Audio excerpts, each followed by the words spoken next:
जय हिंद, वंदे मातरम। कैसे हैं आप लोग? उम्मीद करता हूँ सब बढ़िया होंगे, मस्त होंगे। ठीक है, तो चलिए शुरू करते हैं। यूपी टेट का एक और सिद्धांत आ गया हमारा। ठीक है, ये हर टेट में चलता है। ठीक है, चाहे यूपी टेट हो, चाहे सी टेट हो, चाहे जो जैसा टेट हो। ठीक है, ये स्किनर का है सिद्धांत।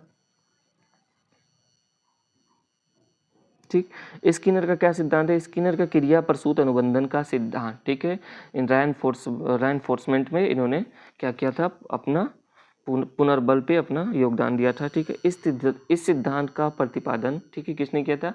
अमेरिका के हार्वर्ड विश्वविद्यालय के प्रोफेसर B.F. स्किनर द्वारा 1938 में किया गया था।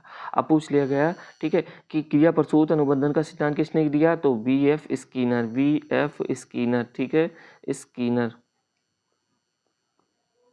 ठीक, V.F. स्किनर। ठीक है, कब दिए थे? 1938 में दिए थे। ठीक है, कहाँ के वो प्रोफेसर थे? तो हार्वर्ड, ठीक है, यूनिवर्सिटी के थे। ठीक, कब दिए थे? 1938 में। V.F. स्किनर देख लीजिए, इनका SR थ्योरी कहा जाता है। इन्होंने क्या दिया था? SR theory.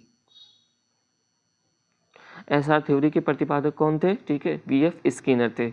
यह सिद्धांत जो हमारा था, थर्नडाइक चाचा के प्रतिपादन जो उन्होंने SR बॉन्ड दिया था, ठीक है, उससे क्या होता? रिलेट हो रहा था, प्रभाव के नियम पर आधारित था। उनका जो प्रभाव का नियम था उस पर आधारित था। ठीक है, इस सिद्धांत के जो अन्य नाम है हम देख लेते हैं।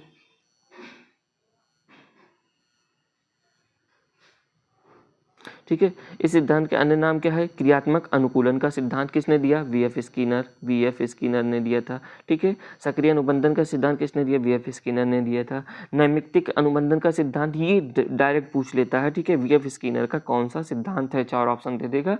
ठीक है, उसमें नैमित्तिक दे देगा। ठीक है, अभी जो मैंने पहला CDP का प्रैक्टिस कराया था उसमें ऑप्शन है। ठीक है, नैमित्तिक, V.F. स्किनर।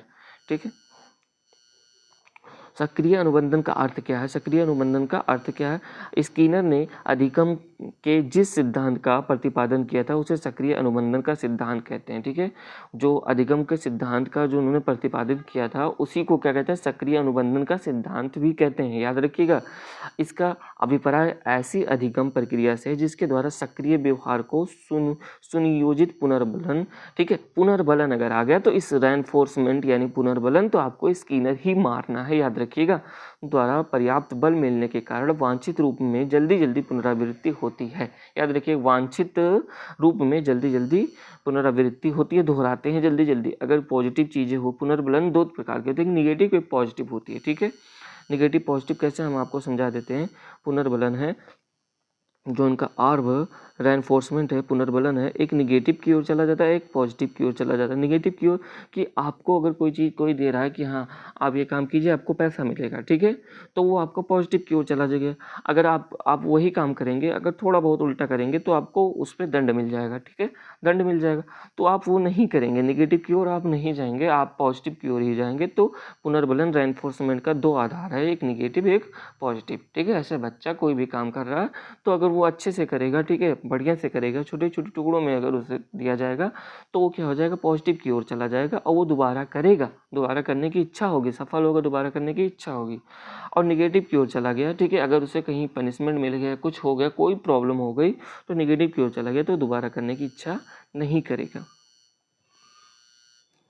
और सीखने वाला अंत में सीखने वाले की इच्छा के अनुरूप व्यवहार करने, सिखाने वाला की इच्छा के अनुरूप व्यवहार करने में समर्थ हो जाता है। अब आप टीचर हैं, ठीक है, आप कुछ ऐसा रेनफोर्समेंट क्रिएट कीजिए कि बच्चा क्या करे, ठीक है, आपके हिसाब से एकदम जैसा आप सिखाना चाह रहे हैं वैसे वो सीखने की, मतलब आपकी इच्छा के अनुरूप व्यवहार करने में सामर्थ हो जाए। ठीक है, यही है तो साइकोलॉजी, यही साइकोलॉजी का नियम है। ठीक है, कि आप किसी को भी वश में कर सकते हैं। ठीक है, सक्रिय अनुबंधन के अन्य नाम, इस सिद्धांत के साधनात्मक अनुबंधन या क्रिया प्रसूत अनुबंधन का सिद्धांत भी कहा जाता है। ठीक है, ऊपर नाम मैंने दिया था। ठीक है, क्रिया प्रसूत अनुबंधन सिद्धांत या साधनात्मक अनुबंधन का सिद्धांत इसके अन्य नाम है। अब देख लेते हैं स्किनर चाचा का प्रयोग, देख लेते हैं स्किनर चाचा प्रयोग का समय और विषय। ठीक है, स्किनर ने अपने अधिगम के सिद्धांत के प्रतिपादन हेतु सन 1930 में सफेद चूहों और कबूतर भी लिख लीजिए, कबूतर। स्किनर ने किस पे प्रयोग किया था? कबूतर और सफेद चूहों।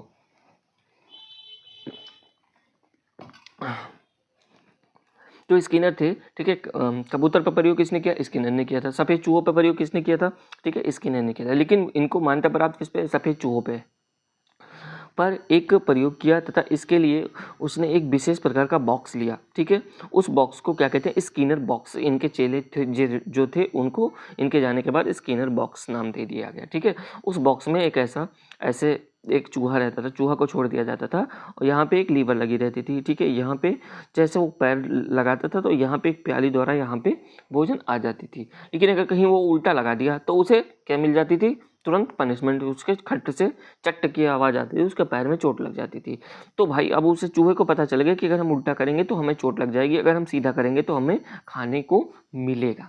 तो जो रेनफोर्समेंट होता है वो नेगेटिव होता है और पॉजिटिव होता है, ठीक है। तो चूहा उल्टा काम करने ही नहीं जाएगा, ठीक है, नेगेटिव की ओर जाएगा ही नहीं, पॉजिटिव की ओर ही जाएगा, याद रखिएगा। स्किनर बॉक्स की संरचना, इस बॉक्स में एक छोटा सा मार्ग था जिसमें एक लीवर लगा हुआ था जिसका संबंध एक प्याली से था, ठीक। और लीवर क्या कि एक प्याली था, ठीक है, और प्याली में खाना आके गिर जाता था। इस लीवर को दबाने से खट की आवाज़ होती थी, जो चटकनी थी चटक से बोलती थी, खट से आवाज़ होती तथा उस प्याली में खाने का एक टुकड़ा आ जाता था। अगर वही चीज़ वो उल्टा कर दे तो उसे चोट लग जाती थी। चूहे की क्रिया, चूहा जब इस बॉक्स में उस मार्ग से छोड़ा जाता था तो लीवर पर उसके पैर पड़ने से खट से आवाज़ होती थी। अब खट से आवाज़ सुनकर वो आगे की ओर बढ़ता था, ठीक है। जैसे आगे की ओर बढ़ेगा तो जिसके अंदर एक प्याली रखी थी उसमें खाने का टुकड़ा मिल जाता था, वो खा लेता था, याद रखिएगा। लेकिन अगर कहीं वो उल्टा काम करेगा तो उसे चोट भी, पनिशमेंट भी मिलेगा, ठीक है। रेनफोर्समेंट, पुनर्बलन, ये हमारे स्किनर चाचा कहते हैं कि पुनर्बलन, इन पे अगर कहीं पुनर्बलन आ गया, रेनफोर्समेंट आ गया, सीधा आपको आंख बंद करके स्किनर, वीएफ स्किनर मान, वह खाना उस चूहे के लिए पुनर्बलन का कार्य करता था, ठीक है। अब पुनर्बलन मैंने बता दिया नेगेटिव पॉजिटिव दोनों होता है, अगर वो उल्टा काम करेगा तो उसे चोट लग जाएगी, ठीक है।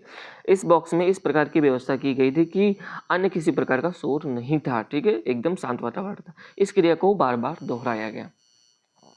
निष्कर्ष क्या निकला? ठीक है, खाना चूहे की लीवर दबाने की क्रिया को बल दे प्रदान करता था कि हाँ भाई, जो पॉजिटिव रेनफोर्समेंट था, पॉजिटिव वाला था, पॉजिटिव की ओर जा रहा था, बार बार बल दे रहा था, ठीक है भाई। उसे खाना मिल रहा था तो बार बार करेगा, बच्चा का पुरस्कार मिल रहा है, ठीक है, कोई काम के बदले, तो वो बार बार वही चीज़ करेगा, ठीक है। इस क्रिया में चूहे भूखे होने के कारण अधिक सक्रिय रहता था। अब सक्रिय रहता था, जैसे वो खट्ट से आवाज़ आती थी, ठीक है, सीधा काम करता था पॉजिटिव की ओर, उसे खाना मिल जाता था। स्किनर के सक्रिय अनुबंधन का शैक्षिक महत्व, क्या शैक्षिक में क्या महत्व है? ठीक है, पाठ वस्तु का विभाजन। अब विभाजन क्यों जरूरी है, याद रखिएगा। स्किनर के सिद्धांत के आधार पर पाठ वस्तु को छोटे छोटे पदों में बांटने पर बल दिया जाता है कि हाँ, जो हमारा सिलेबस है उसे छोटे छोटे भागों में बांट दो, ठीक है, जिससे अधिगम हो, शीघ्र अधिगम जो होता है हमारा, शीघ्र जो सीखना होता है शीघ्र प्रभावकारी हो जाता है, ठीक है, जिससे बच्चे बोर नहीं होते, ठीक है। छात्रों के व्यवहार में सुधार कैसे लाया जाता है? छात्रों को व्यवहार में वांछित रूप तथा दिशा प्रदान करने में यह सिद्धांत शिक्षकों की सहायता करता है, ठीक है, कि ऐसा करोगे तो बेटा ऐसा मिलेगा, ऐसा करोगे तो ऐसा मिलेगा, दंड मिलेगा, पुरस्कार मिलेगा। यह सिद्धांत बताता है कि यदि छात्रों को उनके प्रयासों के परिणाम का ज्ञान करा दिया जाए तो विद्यार्थी अपने कार्य को अधिक अधिक उन्नति कर सकते हैं। यह सिद्धांत बताता है कि यदि छात्रों को उनके प्रयासों के परिणाम, जो प्रयास कर रहे हैं, ठीक है, जो वो ट्राई कर रहे हैं, ठीक है, ट्राई कर रहे हैं, अब उसका जो रिजल्ट आने वाला है, उसका उनको ज्ञान करा दिया जाए। देखो बेटा, तुम इस प्रकार का तुम ट्राई कर रहे हो, इस प्रकार का तुम एफर्ट लगा रहे हो, ऐसा रिजल्ट मिलेगा, ठीक है, तो उनको अधिक उन्नति मिलेगी, वो और आगे और मेहनत करने की कोशिश करेंगे। पुनर्बलन का महत्व क्या है? सक्रिय अनुबंधन में पुनर्बलन का अत्यधिक महत्व है। पुनर्बलन के अनेक रूप हो सकते हैं, जैसे कि दंड हो गया, पुरस्कार हो गया, ज्ञान का परिणाम का ज्ञान इत्यादि, ठीक है। तो रेनफोर्समेंट में जो दंड है हमारा क्या हो गया, निगेटिव की ओर चला गया, और पुरस्कार हो गया, पॉजिटिव की ओर चला गया, ठीक है। तो SR बॉन्ड किसने दिया था? थॉर्नडाइक ने दिया था। और RS थ्योरी किसने दिया था? हमारे स्किनर चाचा, VF स्किनर चाचा ने। इन्होंने किस पे ज़्यादा प्रयोग किया था? इन्होंने कहा स्टिमुली होना जरूरी नहीं है, ठीक है, स्टिमुली हमारा रेनफोर्समेंट बहुत ज़रूरी है, ठीक है, पुनर्बलन बहुत ज़रूरी है, और पुनर्बलन से ही बच्चे बहुत सारी चीज़ सीखते हैं। तो दंड पुरस्कार दोनों इसमें आ जाते हैं, ठीक।